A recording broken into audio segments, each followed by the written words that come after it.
ำสุดเลยต้องไกลกันยังเรามาอุ้มเนอะหนึ่งอุ้มสอง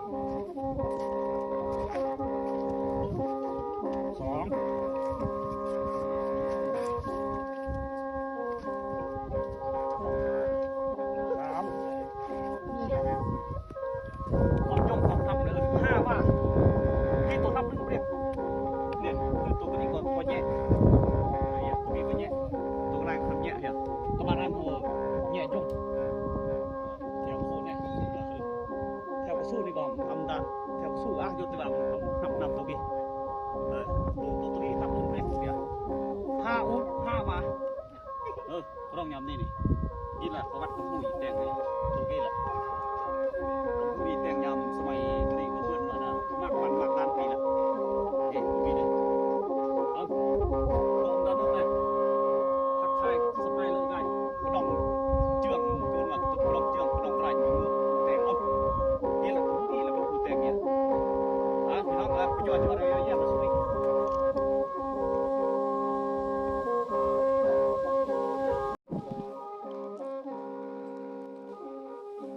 สมัยเลิกพี่น้องสกีจีไกลอนสมบูรณ์หนึ่งแบบว่าประวัติย่อๆเนี่ยอันน่ะ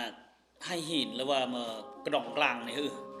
เกิดจากปีกระเมอหรือว่าเมื่อเป็นผู้สร้าง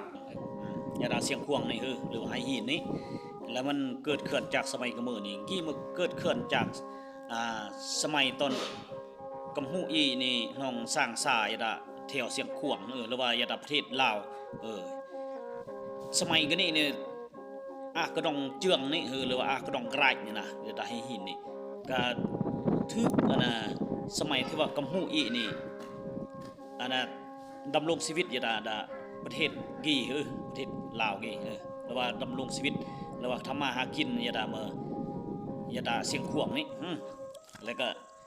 นี่จังเราว่าให้หินหรือว่ากระดองเจืองนี่เมื่อกำหูอีเป็นผู้สร้าง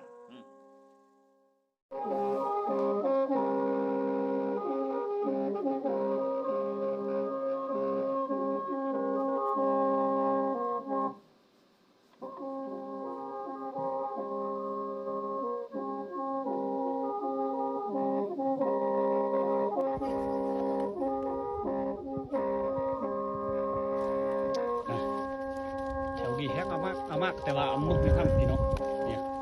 มันหอยแง่